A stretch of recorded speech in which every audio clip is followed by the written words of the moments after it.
নমস্কার, আমি স্বরূপ কুমার সরকার, মধুরকুল হাই স্কুলের ইংরেজি শিক্ষক। তো আমি রিসেন্ট অনেকগুলো ইন্টারভিউ নিচ্ছি, কারণ মাধ্যমিক এবং উচ্চ মাধ্যমিক পরীক্ষার যে ফলাফল প্রকাশিত হয়েছে, ব্লক ভিত্তিক, মহকুমা ভিত্তিক, জেলা ভিত্তিক বা রাজ্য ভিত্তিক যারা খুব ভালো রেজাল্ট করেছে তাদের নিচ্ছে। এটা এই কারণে নিচ্ছে যে তাদেরকে একটু উৎসাহ দেওয়া আর কি, যে তারা যদি পরবর্তীকালে এরাও নিজে একটু স্বীকৃতি পেল। আর যারা পরবর্তীকালে পড়ছে 9-এ 10-এ মাধ্যমিক দেবে, যারা পরবর্তী তারা এই দাদা বা দিদিদের দেখে এদের কথা শুনে যদি একটু অনুপ্রাণিত হয়, এবং সেই প্রমাণ আমি আমার ভিডিও থেকে পেয়েছি। অনেক কমেন্টে বা আমাকে পার্সোনালি অনেকে বলেছে যে আপনার গতবারকার ভিডিও দেখে অনেক ভালো লেগেছে, আমার ছেলে মেয়ে অনেক অনুপ্রাণিত হয়েছে, অনেক টিপস পেয়েছে আর কি, সেই জন্য ইন্টারভিউগুলো নেওয়া আর কি। তো আমি আজকে এখন বর্তমানে আমি নাটনা আছি, করিমপুর নাটনা, সেখানে সম্পূর্ণার বাড়িতে আছি। সম্পূর্ণা করিমপুর উচ্চ বালিকা বিদ্যালয়ের ছাত্রী, এবছরের মাধ্যমিক পরীক্ষায় 665 নম্বর পেয়েছে আর কি, খুব ভালো নম্বর পেয়েছে। তো সম্পূর্ণ তোমাকে প্রথমে অনেক অভিনন্দন জানাই, তুমি বেশ ভালো নম্বর পেয়েছো। তুমি যেটা বলি, তুমি কি এই নম্বরটা প্রত্যাশা করেছিলে না এর থেকে বেশি নম্বর প্রত্যাশা করেছিলে? এর থেকে একটু বেশি আশা করেছিলাম। বেশি আশা করেছিলে আর কি। তো তোমার সাবজেক্ট ওয়াইজ নম্বরটা একটু বলো। বাংলাতে 90, ইংলিশে 95, অঙ্কে 99, ফিজিক্যাল সায়েন্সে 98, লাইফ সায়েন্সে 94, ইতিহাসে 90 এবং ভূগোলে 99 পেয়েছি। তো 99 দুটোতে, অঙ্ক এবং ভূগোলে, সব কিন্তু 90+ নম্বরে, কিন্তু সেখানে হয়তো কিছু কিছু নম্বর একটু কম হলে, মানে কম হয়েছে আর কি, ওর প্রত্যাশা অনুযায়ী হয়নি, কিন্তু আর একটু বেশি হলে নম্বরটা একটু বেশি হতো আর কি। তো আমি একটু বাড়ির পর্ব সেরে ওর সাবজেক্ট ওয়াইজ বিভিন্ন, বাড়িতে তোমার কে কে আছে একটু বলো আর কি। বাড়িতে বাবা এবং মা রয়েছে। বাবা কি করেন? বাবা হাই স্কুল টিচার। আর মা? Primary school teacher. তো বাড়িতে একটা তোমার পরিবেশ কিন্তু ছিল, তাই না? পড়াশোনার একটা পরিবেশ ছিল, কারণ নিশ্চয়ই তারা তোমাকে গাইড, ছোটোবেলায় তো নিশ্চয়ই গাইড করেছেন, পরবর্তীকালে হয়তো আর হয় না আর কি, কারণ উঁচু ক্লাসে হয়ে গেলে সেরকম করে। তবুও বাবার কাছে তুমি কী পড়েছো, ইতিহাস পড়েছো নাকি? বাবা প্রথমত বলি, বাবা কিন্তু ইতিহাসের শিক্ষক আর কি, তো ইতিহাসটা বাবার কাছেই পড়েছে আর কি ও। তো মা কি মানে তোমাকে একটা হয় না, বাবা মা পড়া ধরে, সুপারভাইজ করা, এরকম কি সাহায্য পেয়েছো বাবা মার কাছ থেকে? মা 7-8 পর্যন্ত রীতিমতো পড়া ধরতো, তারপর থেকে 9 থেকে আর অতটা বেশি তারপর পড়তে বসার জন্য বলতো। তো তোমার কতজন গৃহশিক্ষক ছিল? প্রত্যেক সাবজেক্টে ছিল একটা করে? হ্যাঁ, প্রত্যেক সাবজেক্ট ছিল। আর ইতিহাসে বাবার কাছে পড়তাম, ওটার দরকার হয়নি। এবার তুমি কোন স্কুলে, তোমার স্কুলের সম্পর্কে কিছু একটা বলো, তুমি যে স্কুলে পড়তে আর কি। আমি করিমপুর গার্লস হাই স্কুলে পড়তাম। ওখানে টিচার সবাই খুবই ভালো, ম্যামরা খুবই ভালোই পড়ান, উনি যথেষ্টভাবে সাহায্য করেছেন ওনারা। স্কুলের পরীক্ষার সময় যে খাতা, স্কুলের পরীক্ষার পর যে খাতাটা দেখানো হতো, সেই খাতা থেকে আমরা মানে মার্কসের একটা ধারণা পাওয়া যেত যে কীরকমভাবে লিখলে কেমন নাম্বার পাওয়া যেতে পারে, এরকম তেনারা ভালোভাবে বুঝিয়ে দিয়েছেন যে কেমনভাবে লিখতে হবে খাতায়। খাতা দেখে মানে কোথায় ভুলভ্রান্তি হয়েছে সেগুলো একটু দেখে দেওয়া। তুমি কি কোনো টেস্টের পর কোনো মক টেস্ট দিয়েছিলে? এবিটি এর মক টেস্ট দিয়েছিলাম। সেটা কি তোমাকে হেল্প করেছে? হ্যাঁ, অনেকটা। তুমি মানে যে সাবজেক্টগুলো হয়েছে সেই সাবজেক্টগুলো হয়তো কিছুটা প্রস্তুতি তোমার হয়েছে আর কি। আর তুমি যখন 10-এ উঠলে আর কি, তোমার মাথায় কি থাকে না অনেক সময় যে একটা স্কোর করতে হবে, একটা কত নম্বর পেতে হবে, এরকম কি কোনো টার্গেট ছিল যে আমি 680+, 670, এরকম মাথায় কিছু ছিল না? নর্মাল পড়তে হয়, এরকম পড়ছিলে? টার্গেট ছিল কোনো? এটা জানতে চাই। সেই রকম কোনো টার্গেট ছিল না, মানে ভালো নাম্বার পেতে হবে ভেবেছিলাম, মানে ইচ্ছা ছিল ভালো নাম্বার। তোমাদের স্কুলে এত ভালো রেজাল্ট, 21 জন 90%, মানে 630+ পেয়েছে আর কি, অনেক বান্ধবী পেয়েছে আর কি। তো এই যে এতগুলো মেয়ের একসঙ্গে সাফল্য, পাশের স্কুল জগন্নাথ এতগুলো পেয়েছে, এটাকে এক ধরনের ভালো লাগা, তাই না? এক বান্ধবীর এত নম্বর পেয়েছে, মানে তুমি আশেপাশে যদি এলাকায় তুমি দেখো এত নম্বর, কিন্তু আমি খুঁজছি তো খুব, একসঙ্গে এই মিশন ছাড়া, কোনো নরেন্দ্রপুর এরকম মিশন ছাড়া কিন্তু এত ভালো রেজাল্ট একসঙ্গে কিন্তু খুব কম স্কুলেই হয়েছে পশ্চিমবঙ্গে আর কি। আর যেগুলো টপার হতো আলাদা ব্যাপার, কিন্তু আমাদের এসব প্রান্তিক এলাকার স্কুল। তো তোমার কি মনে হয় করিমপুরের যে পরিকাঠামো আছে আর কি, এখানকার যে প্রাইভেট টিউশন বা এখানকার যে স্কুলের পরিকাঠামো, তো সেইটা কি মাধ্যমিকে মানে মেহাদি এলাকায় যাওয়ার মতন যথেষ্ট পরিকাঠামো? আমি মাধ্যমিকটা বলছি, উচ্চ মাধ্যমিক না। তোমার কি মনে হয় আর কি? হ্যাঁ, না, নিজে পড়তে হবে, তার সঙ্গে টিচার যদি ভালো হয় তাহলে আরো ভালো। তো নিজে পড়তে হবে কথা ধরি, তুমি নিজে থেকে সেলফ স্টাডি বলছো, তোমার একটু সেলফ স্টাডি গল্প শুনি, তুমি কেমন করে সেলফ স্টাডি করতে আর কি?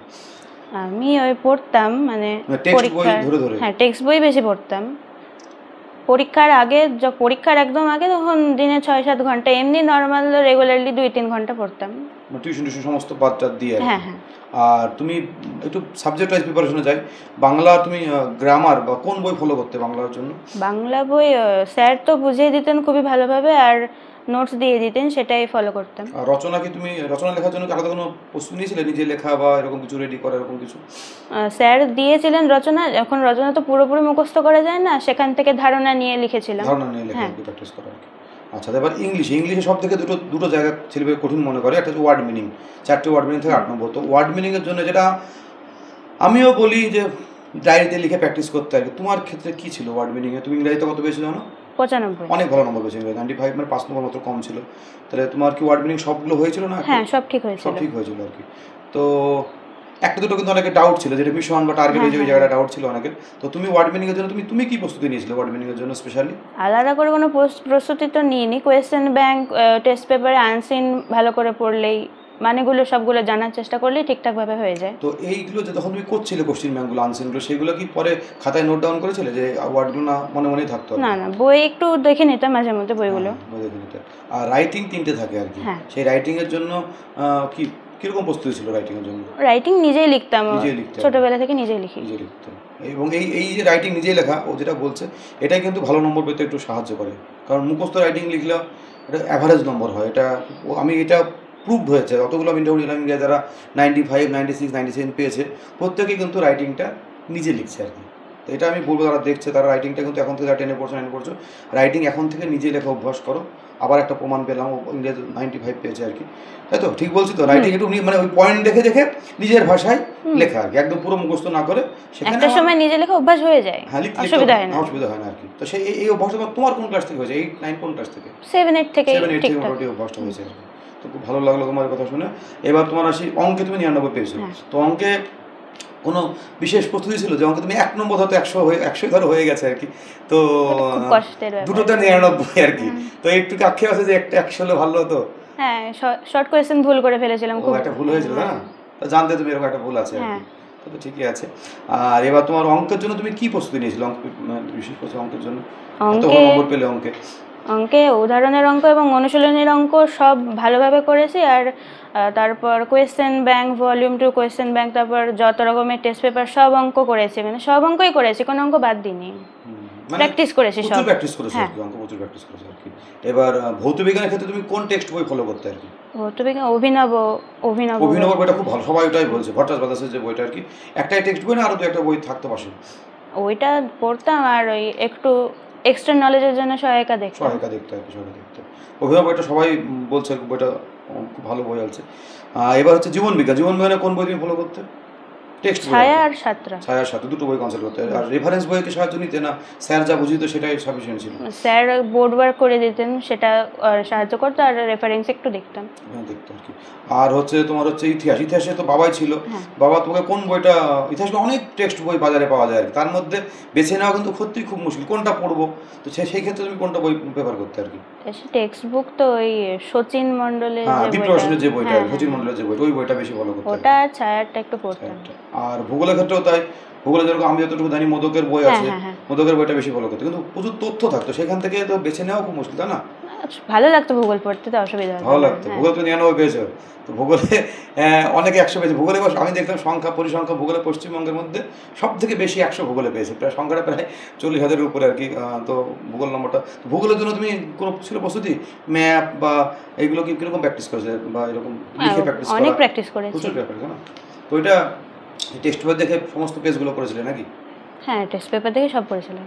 আচ্ছা। এবার তোমার যেটা হচ্ছে যে তো মাধ্যমিক পর্ব গেল, এবার তুমি কোন স্কুলে ভর্তি হলে 11-এ? Karimpur Jagannath high school. জগন্নাথে ভর্তি হলো আর কি, সায়েন্স নিয়ে। তো সায়েন্সে কেমন সায়েন্স নিলে? বায়ো সায়েন্স না পিওর সায়েন্স নিলে? পিওর সায়েন্স আর কম্পিউটার সায়েন্স। কম্পিউটার সায়েন্স নিলে। তাহলে বায়োলজি কি ভালো লাগে না, মানে বাদ গেল, তাই তো? হ্যাঁ। বায়োলজি বাদ গেল আর কি। তো তুমি এবার এখানে তো সায়েন্স নিয়ে ডেফিনেটলি পড়ছো আর কি।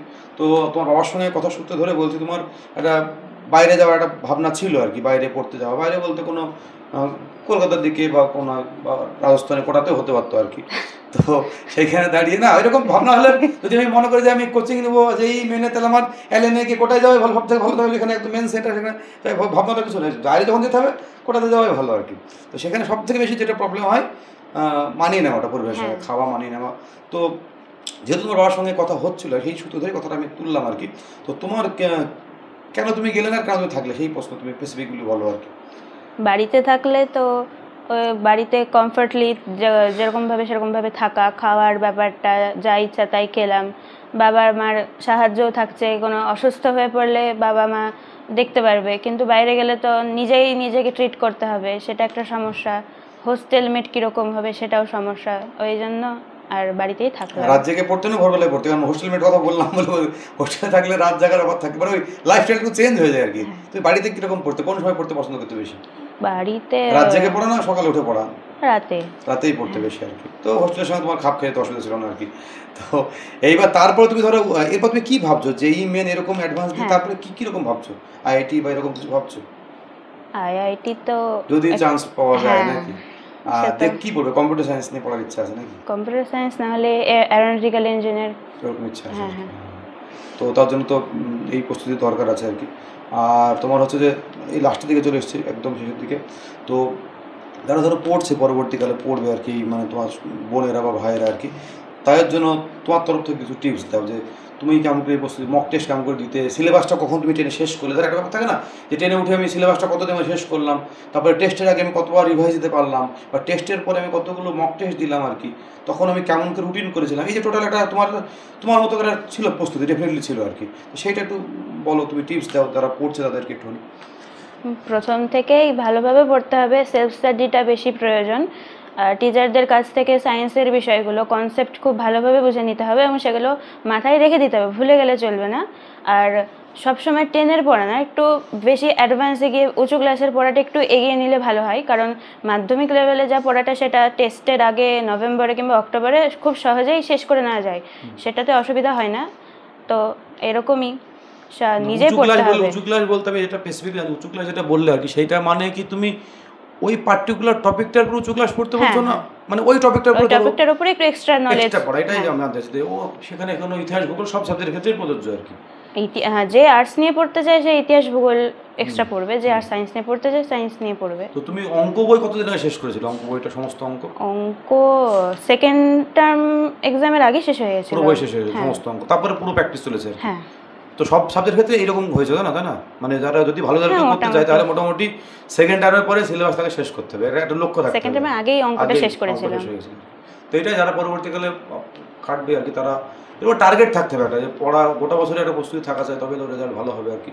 তো এই ইন্টারভিউগুলো সেগুলো মানে প্রুভ হচ্ছে, কারণ এগুলো একটা এক্সাম্পল, ওরা যেহেতু রেজাল্ট ভালো ইতিমধ্যেই করেছে আর কি। হয়তো কি হচ্ছে ব্যাপারটা, যে 2-1টা নম্বর হয়তো কোনো একটা বিশেষ সাবজেক্টের নম্বর হয়তো কম হচ্ছে, যে ওর যেরকম বাংলায় কম হয়েছে, ইতিহাসে কম হয়েছে, কিন্তু বাকি সাবজেক্ট কিন্তু দারুণ নম্বর পেয়েছে, একদম 99, 99, 98 এরকম নম্বর। এই 2-1টা সাবজেক্টের নম্বরটা হয়তো আরেকটু ভালো হতো আর কি। তো সেই কোনো ব্যাপার নয়, পরবর্তীকালে সুযোগ থাকছে। তো সম্পূর্ণ তোমাকে অনেক অভিনন্দন। আর একটু একটা অন্যরকম প্রশ্ন একটা করি, পড়াশোনার বাইরে আর কি ভালো লাগা আছে, গান নাচ আবৃত্তি এরকম করে ব্যাপার আছে কিছু ভালো লাগা? একটু গান করতাম, গান করতে আর কি। আর খেলাধুলা তো খুব কম করা হয় নাকি? এই এখনকার জেনারেশনে একটা সমস্যা, খেলাধুলার সেরকম সুযোগও নেই, আর খেলাধুলা একটু কমও করা হয়। আর তাছাড়া তাহলে রিফ্রেশমেন্ট কী ছিল, গান শোনা বা কোনো মুভি দেখা এরকম কিছু ছিল? মানে ওই ফোন দেখাই, ফোন দেখা। তো এবার খেলাধুলায় দেখো কি আইপিএল টাইপের খেলা, এরকম খেলা তুমি কোনো এরকম আগ্রহ ছিল না আর কি? মুভি দেখাতে সেরকম আগ্রহ নেই আর কি? একটু আধটু আগ্রহ আছে আর কি। তো পরবর্তীকালে যদি ধরো এই তুমি প্রশাসনিক লাইনে আসো, তখন তো জিকে একটু দরকার হয় আর কি, তার জন্য খবর টবর শোনার অভ্যাস ছিল এরকম? না, এই অভ্যাসটা নেই। হ্যাঁ, অবশ্যই আস্তে আস্তে হয়ে যাবে বাইরে থাকলে আর কি। তো অসংখ্য ধন্যবাদ, আর পরবর্তীর জন্য আরও শুভেচ্ছা রইল তোমার, মানে আর পরবর্তী যে 11-12, আর নিশ্চয়ই জানো সেমিস্টার সিস্টেম চালু হয়ে গেছে আর কি। তো পড়া নিশ্চয়ই শুরু হয়ে গেছে, সেই প্যাটার্নের সঙ্গে নিশ্চয়ই দ্রুত মানিয়ে নেবে আর কি। তো অসংখ্য ধন্যবাদ, ভিডিওটা এখানে শেষ করছি। ঠিক আছে।